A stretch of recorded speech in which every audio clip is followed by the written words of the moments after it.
Bonjour, c'est Attilio, donc on se revoit pour une nouvelle vidéo. Ce coup-ci on va se voir pour la révision intermédiaire de la Duke 390, donc révision des 7500. Donc il n'y a pas de jeu ou soupape, il y a exclusivement changement du filtre à air, changement de l'huile, enfin la vidange du filtre à huile, et il y a aussi donc la vérification de la bougie, vérification des niveaux. Donc là c'est la révision des 22 500, donc ça reste une révision intermédiaire puisque la vérification des jeux aux soupapes est préconisée à 15 000 km. Donc en termes de matériel, nous avons besoin de 2 litres d'huile puisque la constance du réservoir est de 1,7 litre. Donc j'ai pris de la Motorex en top speed 1550, donc c'est ce qui est préconisé par le fabricant. Nous avons besoin du filtre à air. Nous avons besoin d'une bougie. Bon là nous allons la vérifier, mais au besoin si vraiment elle est en mauvais état, on la changera peut-être. Hein. Là vous avez besoin aussi donc du filtre à huile normal. Donc le joint, 2 couvercles de filtre à huile qui se trouvent ici. Et vous avez besoin aussi des 2 petits joints qui se trouvent là. Un pour le bouchon de vidange, donc le plus grand c'est pour le bouchon de vidange qui est dessous. Et l'autre c'est pour le bouchon de vidange qui reste au-dessus. Donc toujours dans la culture KTM, là on a toujours un peu cet esprit double réservoir d'huile en cas de chute. Et ben il y a 2 bouchons de vidange, donc vous verrez tout cela tout à l'heure. Voilà, nous allons passer donc au plus simple, c'est le démontage du filtre à air et changement du filtre à air. Alors là, pour tout vous dire, on part sur une moto qui est froide pour des raisons de sécurité, puisque là on va devoir démonter le sabot avant de faire la vidange. On va devoir vérifier aussi différents niveaux, on va devoir aussi changer le filtre à air. Donc pour éviter de se brûler, surtout quand on démonte le sabot, on part sur une moto froide et on la fera chauffer tout à l'heure. Voilà, allez, on attaque le filtre à air. Alors, pour changer le filtre à air, c'est très simple, hein. Il suffit de déverrouiller comme ceci la selle, et là on va retirer la selle. D'accord, une fois que vous avez déverrouillé avec la main comme ceci, vous tenez la serrure déverrouillée et vous allez tirer sur la selle passager. Plus qu'à la tirer, voilà, comme ceci. Après vous avez la selle donc, du pilote. Là vous avez juste à la prendre comme ceci, la tirer légèrement vers vous et la sortir. Alors vous voyez là les 6 vis que vous voyez ici, et ben c'est les vis du filtre à air. Donc très simple à démonter un filtre à air. Hein. Donc voilà, j'ai enlevé les vis du filtre à air. Donc il n'y a plus qu'à le sortir. Donc il faut prendre quand même un bon tournevis. Hein. Il faut prendre un tournevis de préférence qui a la bonne empreinte. Hein. Donc si vous prenez un mauvais tournevis, vous risquez d'arrondir les vis et vous risquez de vous faire avoir. Donc là le filtre à air, pour le sortir, il faut le sortir par le devant parce qu'il y a un petit système là qui le retient. Ici vous avez deux, ici voilà où il y a ma main, là il faut le déverrouiller. Là il faut le déverrouiller des 2 côtés en fait. Voilà, pour pouvoir le décoller, mais je vais poser la caméra et je vous reprends tout à l'heure. Donc là je viens de déverrouiller, il faut bien appuyer sur les 2 en même temps, donc je ne peux pas tenir la caméra et appuyer en même temps. Donc il faut appuyer sur les 2 picots qui sont ici là et tirer sur le fil, enfin pousser sur le filtre à air pardon, pour pouvoir le sortir. Après vous le sortez et vous le changez. Donc là on va essayer d'un tournevis plat parce que vous allez voir c'est assez merdique. Là quand vous mettez le filtre à air en position comme ça, le joint qui est dessous, là le gros joint en caoutchouc qui est dessous, donc il est tellement épais qu'en fait il vous empêche de mettre le filtre à air sous la bordure. Vous avez des petites bordures, je ne sais pas si on les voit à l'écran, qui sont ici et ici, là tout au fond de la boîte à air. Il faut aller glisser le filtre à air, il faut aller glisser en fait ces 2 picots là qui sont ici et ici, il faut aller les glisser là-dessous. D'accord.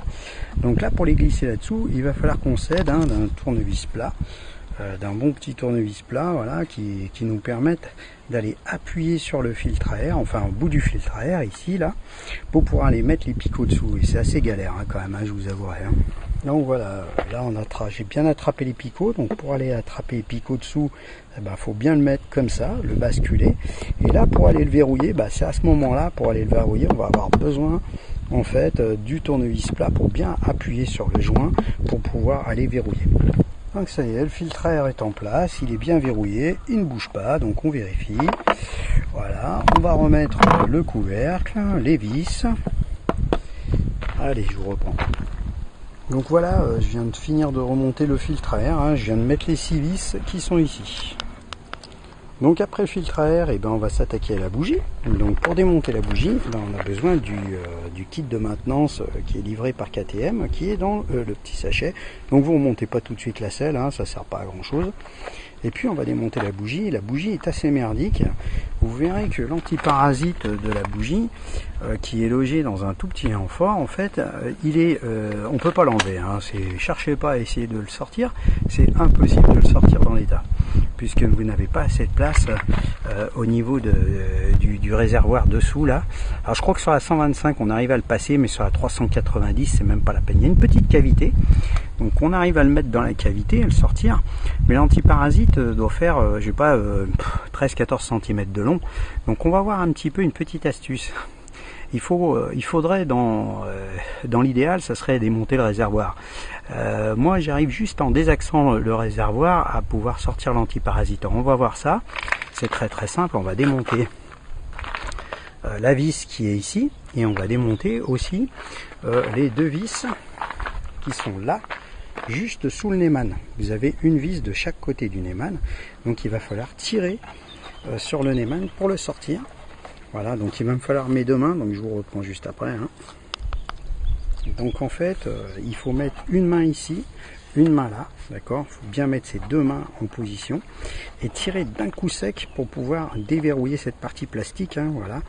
Donc là, il n'y a aucun problème. Vous pouvez tirer dessus, ça ne risque absolument rien. Donc voilà, je viens d'enlever la partie plastique qui était là, qui était juste posée, emboîtée sur le Neyman. Et là, vous allez voir que à côté du Neyman, on voit très très bien les 2 vis. Donc logiquement, si ma mémoire est bonne, c'est du 13. Donc on va prendre une clé à cliquet, puis on va démonter les 3 vis. Donc la vis qui est en bas, les 2 vis qui sont là, et ça va nous permettre de désaxer suffisamment le réservoir pour sortir l'antiparasite. Alors voilà, je prends ma clé là comme ça, et puis je vais déverrouiller toutes les vis. On va les enlever complètement. Donc pour les enlever complètement, on va prendre une clé à cliquet comme ça avec une rallonge pour pouvoir avoir un accès un petit peu mieux, voilà, comme ça.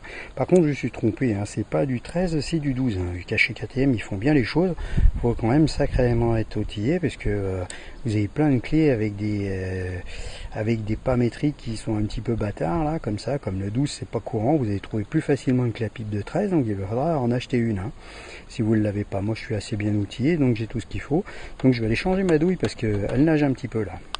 Donc ça y est, j'ai enlevé mes vis qui étaient ici et puis au niveau du Neyman. Donc les 2 vis qui étaient autour du Neyman, je les ai sorties. Donc là, ça va me permettre surtout maintenant de pouvoir désaxer le réservoir. Vous voyez, le réservoir il monte et il descend. Voilà, ça va me permettre de gagner quelques précieux centimètres pour pouvoir sortir cet antiparasite de là-dedans.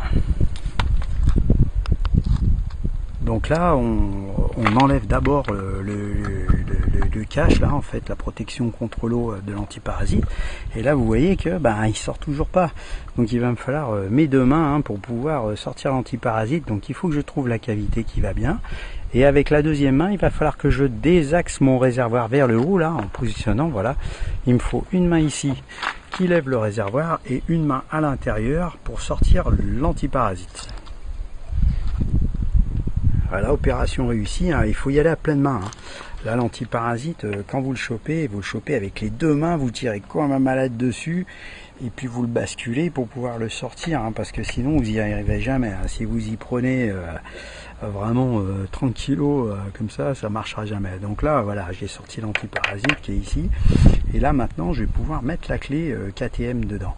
Donc ce qui est essentiel avec la clé KTM, c'est surtout qu'on va l'attraper là, et puis on va enlever le caoutchouc qui est à l'intérieur, parce que vous verrez il gêne pas mal.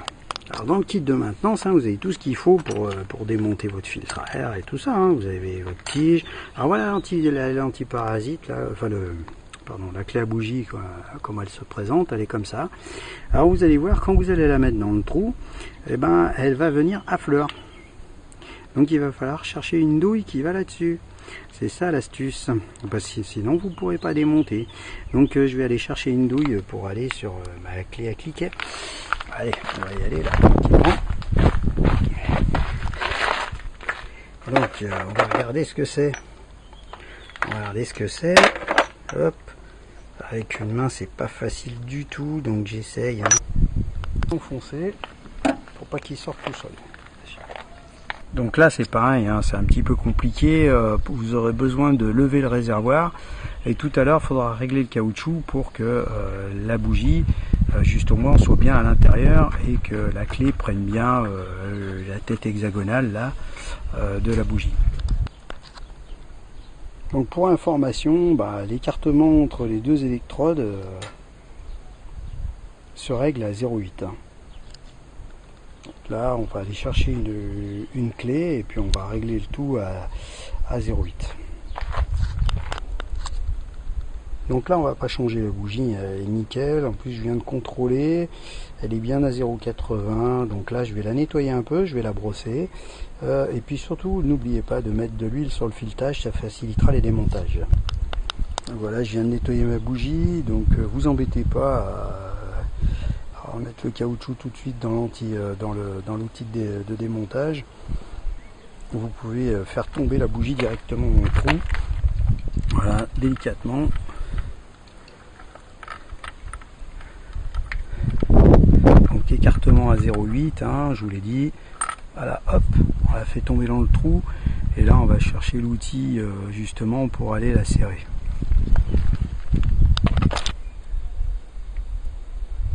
Donc là, au bout d'un moment, si vous avez bien fait le job, vous allez voir l'outil, vous allez avoir du mal à l'attraper avec les doigts.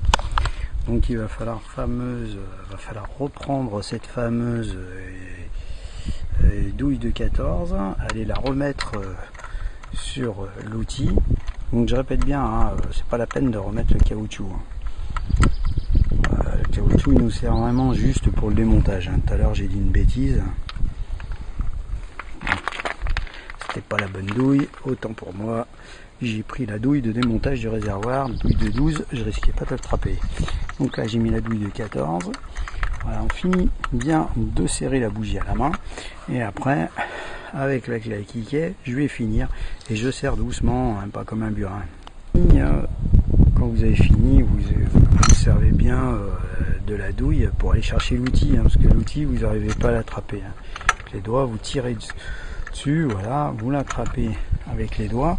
Et là, vous servez de votre deuxième main, vous enlevez la douille. Et puis vous sortez tout l'outil, mais quitte à se déplacer un peu ce réservoir. Allez, tout s'est bien passé, et ben, on va pouvoir remonter l'antiparasite en désaxant le réservoir, puisque de toute façon, je répète, hein, il ne peut pas rentrer si vous ne désaxez pas ce réservoir. Après, il faudra bien remettre le joint d'antiparasite qui est ici. Il faudra bien le redescendre hein, quand même. Hein. Allez, on se retrouve après.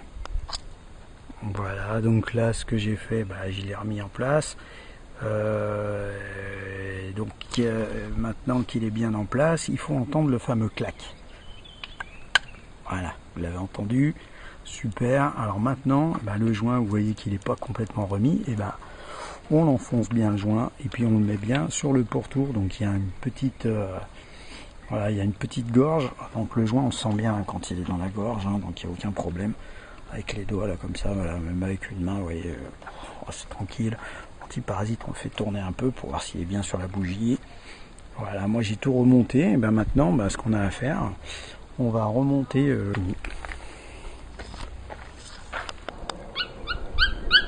Donc voilà, j'ai replacé ma douille de 12 là, voilà, clé cliquet. J'approche mes vis ici, hop. Les deux vis, je les ai mis à la main, je les ai approchés à la main. Je les approche à la clé, là, tranquillement. Je resserre tout ça. Clac. Voilà. Après, je vais mettre un coup avec la clé à cliquet. Et il faudra remettre le cache. Hein. Vous voyez le cache qui est juste emboîté sur ces deux petits picots. Là, il y a des petites lèvres. Comme ça, donc quand vous allez le remettre en place, on le met bien droit. Vous appuyez, clac. Il est mis en place. Et puis, ça bouge plus. Allez, je vous reprends juste après. Voilà, donc j'ai fini de tout remonter, hein. Donc là j'ai mis le fameux cache là sur le réservoir. Et puis maintenant je vais ranger tous les outils et pouvoir remonter ma selle. Donc voilà, j'ai remonté la selle, hein, vous verrez, la selle passager elle est un peu pénible à remettre, il faut bien foncer, il faut bien appuyer sur le devant. Mais si vous avez tout enlevé, vous réussirez à tout remettre, j'en suis sûr. Vous n'oubliez pas d'enlever les clés, et vous allez remettre les clés. Comme je vous ai dit, la moto elle doit être froide. Donc là on va passer à la vidange. Et la vidange, eh ben, il faut que la moto soit chaude. Donc c'est pour ça, avant de faire chauffer la moto, on va se préoccuper surtout de démonter le sabot moteur. Donc je vous présente déjà les différents éléments qu'on va démonter. Donc ici vous avez le filtre à huile, d'accord, qui est dans, il faudra enlever ces deux petites huiles, ces deux petites vis de 8 qui se trouvent ici. Et pour démonter le sabot moteur, ben, c'est très simple. Vous avez, je ne sais pas si on les voit bien à l'écran, vous avez deux vis ici, une de chaque côté, et vous en avez normalement deux en bas là, tout, dans les cavités.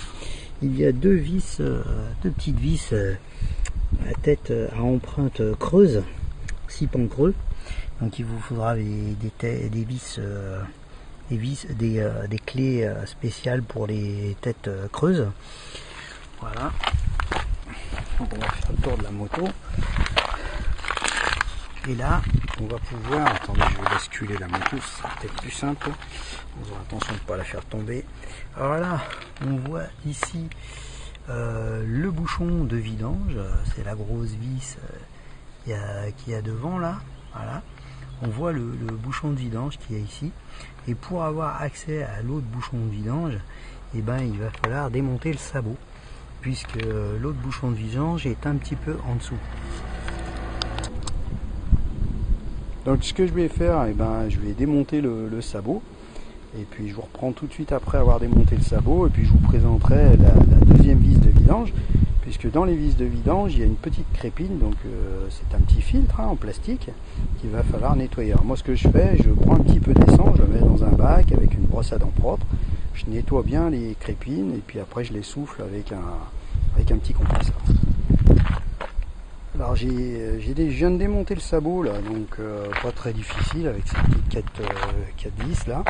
Donc je fais une petite aparté sur les niveaux et en même temps sur les différents contrôles qu'on peut faire. Donc là on vérifie bien entendu l'embrayage, on vérifie que la poignée elle est un jeu entre 1 et 3 mm ici. Donc là moi je viens de le régler parce que je suis un gros rouleur, je fais beaucoup d'huile. On vérifie notamment le niveau d'huile qui est ici. Le niveau d'huile donc du frein, donc il faut bien se mettre à plat. Donc là on n'est pas tout à fait à plat, donc je vérifierai plutôt dans mon garage. Voilà, et là vous avez le niveau de liquide de refroidissement qui est juste à gauche du phare quand on se trouve devant. Il est ici. Donc il faut mettre une lampe de poche derrière, mettre la moto bien à plat et vérifier que vous avez bien du liquide de refroidissement entre les deux. Alors pour faire le plein du liquide de refroidissement, on s'assure déjà d'une part que le réservoir, que le réservoir du radiateur est plein. Donc par l'intermédiaire de ce trou, par l'intermédiaire de l'orifice là, ici on va démonter le bouchon et par le trou, vous allez déjà remplir le réservoir complètement. Voilà, une fois que vous avez rempli le réservoir, et bien là vous remplissez par ici, là vous avez le bouchon au-dessus. Et là vous remplissez pour avoir le niveau entre les deux avec un liquide antigel. D'accord. Donc là on va faire le tour de la moto. Vu que j'ai démonté le sabot, eh ben, on va pouvoir voir l'autre vis de vidange. Donc l'autre vis de vidange.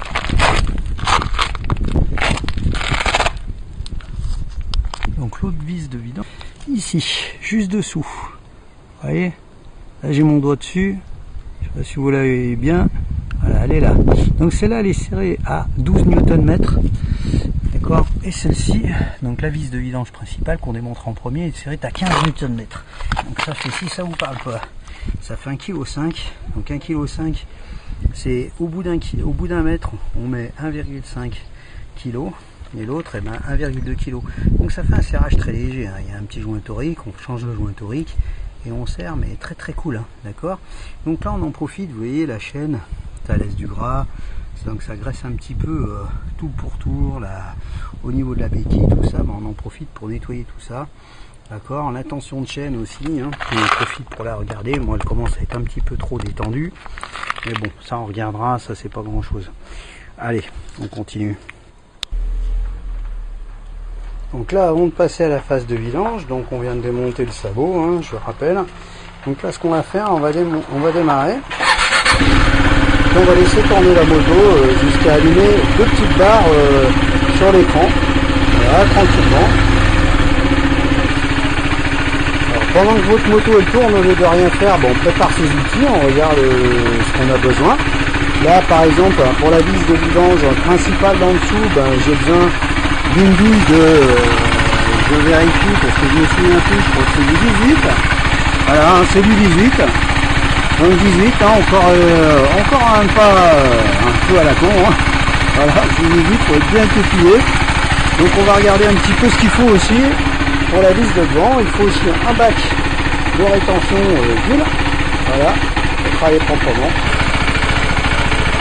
Bon, c'est du 13, hein. Je viens de vérifier avec la douille là. Donc là, voilà, on est là, on est du même côté, hein. On est du même côté que le bouchon de vidange, hein, que je trouve là. D'accord, le bouchon de vidange il est là, donc ça c'est du 18. Après on passe au bouchon de vidange qui est ici. Donc là c'est du 13. Donc, vous verrez, il y a une petite crépine. Donc la moto est bientôt chaude, donc c'est assez chaud là aujourd'hui. Donc ça monte vite.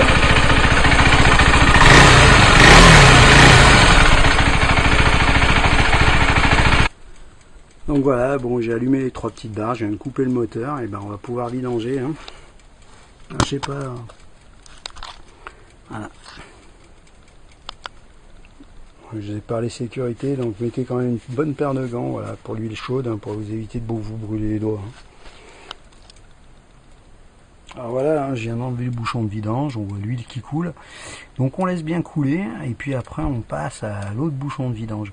Donc là, avec une petite pince, on va aller attraper la crépine. Comme ça, ça va vidanger un petit peu plus vite. Je vais vous faire voir ça.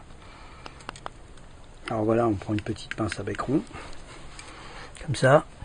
Et là, on venait attraper la crépine sans vous mettre en danger.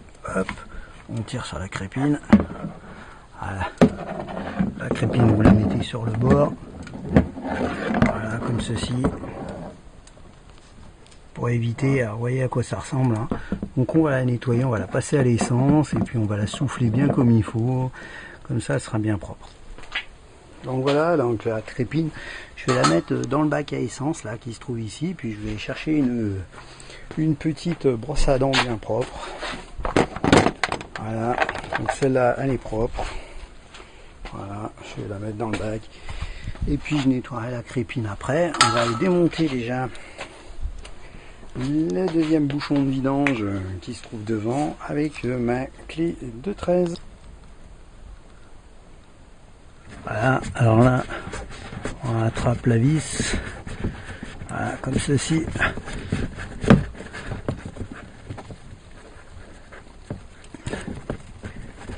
Voilà. Voilà. Là, vous voyez, ça coule pas mal, hein, donc souvent dans les garages, c'est ce qu'ils font pas. Hein. Ils vous vidangent qu'une seule partie. Voilà. Donc, je pose la vis ici. Et puis, on va aller chercher, on va attendre que l'huile finisse de couler un peu, et puis on va aller chercher la crépine qui est à l'intérieur, pareil, avec ma petite pince à bec rond. Alors, vous voyez, là, pendant que j'y suis, on voit bien les joints toriques. Là, on voit bien le joint torique du gros bouchon de vidange. Voilà. Et on voit bien le joint torique qu'il y a dans le contour du bouchon de vidange aussi, du petit bouchon de vidange qu'on a desserré avec la clé de 13. Donc là, ce que je vais faire, je vais aller sortir la crépine. Alors, je me souviens plus exactement comment elle s'attrape, cette crépine.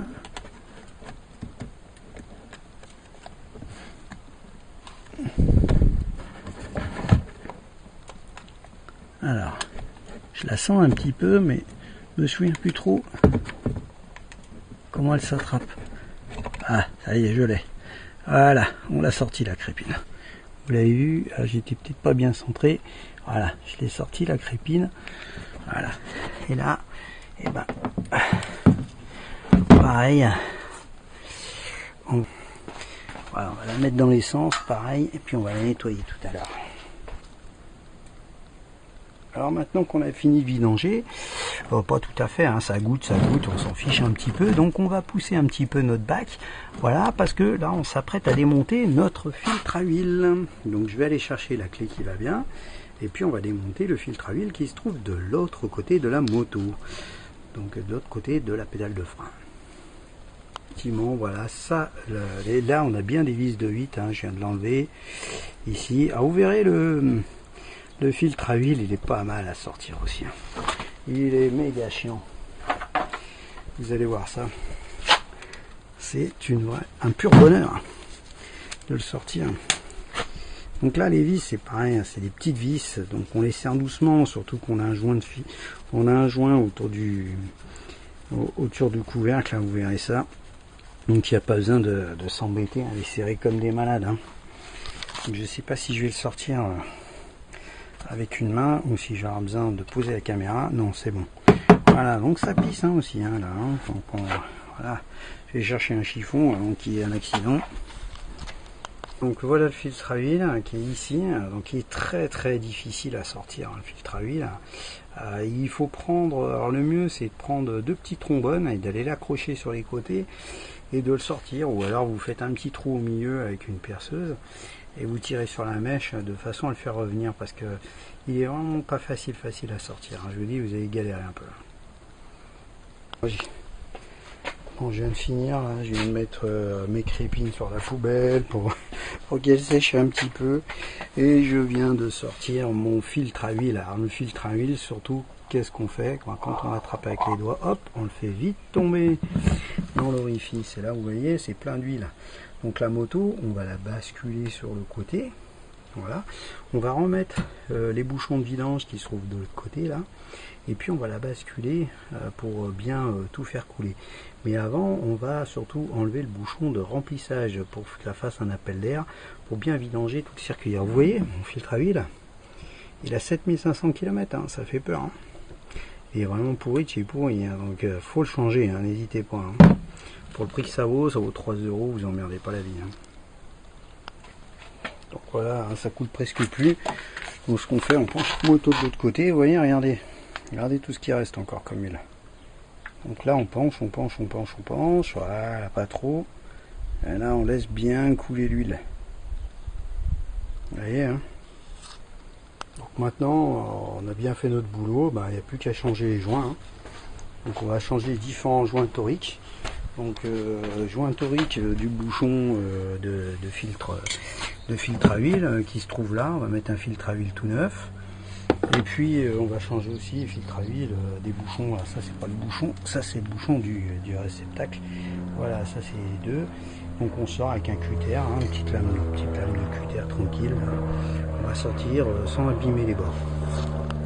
Voilà, j'ai fini, j'ai démonté mes bouchons. Donc là je les ai passés à l'essence. Donc j'ai enlevé les joints. Regardez comme ils sont propres à l'essence, nickel. On les essuie bien, puis on va mettre les deux joints neufs. Voilà, donc j'ai glissé les joints toriques neufs sur les bouchons de vidange qui sont tout propres, et je vais pouvoir m'attaquer aux crépines. Hein. Les crépines, étant donné que c'est des filtres, je vais plutôt les passer au compresseur pour bien les souffler avant de les remonter. Hein. Alors voilà, bon, je viens de tout remonter, j'ai tout fini, j'ai mis un petit coup de nettoyage un petit peu de partout au niveau de la béquille, tout ça, du levier. Donc un petit coup d'essence de partout, tout ça pour bien, après bon la moto ça se lave, hein, c'est pas bien grave. Là il faut que je remonte le sabot, donc j'ai mis les 1,7 litre d'huile par l'orifice hein, qui est ici. Voilà, donc ici là, donc j'ai mis les 1,7 litre d'huile. Alors faut pas dépasser les 1,7 litre d'huile, et puis ce qui est important aussi c'est que sur ces motos là, le niveau se fait par là. D'accord, et il se fait à chaud, donc il faut rouler, n'ayez pas peur, mettez les 1,7 litre, allez faire un tour avec, et surtout quand vous vérifiez votre moto, respectez bien ce que dit le constructeur, à savoir il faut basculer votre moto bien droite, enfin il faut tout allumer. En tout cas, j'ai oublié d'une chose, c'est qu'il faut allumer tous les voyants. Tous les voyants, hein, attention, j'insiste bien, il faut allumer tous les voyants jusqu'au milieu, quoi, c'est-à-dire tous les voyants, il faut qu'elle soit chaude au maximum, la moto. Une fois que vous avez allumé tous les voyants, que vous avez bien roulé avec quelques kilomètres, là vous vérifiez au bout de 5 minutes, vous attendez 5 minutes, vous mettez votre moto droite, vous attendez 2-3 minutes et vous vérifiez votre niveau, qu'il soit bien entre les deux barres ou au bar maxi. C'est très important parce que si le niveau dépasse, le niveau se fait à chaud là-dessus, hein. Donc c'est pour ça qu'il faut bien vérifier comme ça, hein. Il faut bien attendre que la moto soit très très chaude, parce que si vous êtes trop haut, le moteur cogne à mort. C'est une particularité de la 390, hein. Si jamais vous n'êtes pas bon au niveau du niveau d'huile, vous avez une moto qui cogne à mort. En tout cas, je vous dis, petit loup, Attilio vous dit ciao ciao. On a fini notre vidéo. C'était super, j'ai plus qu'à remonter mon sabot, hein. Je vais pas vous faire voir, il y a 4 vis, c'est tout simple, hein. Moi j'ai remonté ça, j'ai remis des joints toriques, tout propre, j'ai mis mon filtre à huile, nickel. Si vous avez un petit souci, n'hésitez pas à m'écrire, mettez un petit like. En tout cas, une chose est sûre, c'est que j'ai passé un bon moment, au moins je suis sûr que ma vidange a été bien faite. Et puis voilà, et en tout cas on se retrouve pour une nouvelle vidéo où là je vais vous faire voir comment on réinitialise le compteur pour repartir 7500 km plus loin, puisque là vous allez avoir votre voyant maintenance qui va s'éclairer, qui va vous emmerder un petit peu. Alors on va voir après comment l'éteindre, ce voyant maintenance, et le repousser. C'est très très simple, vous verrez. Allez, ciao ciao.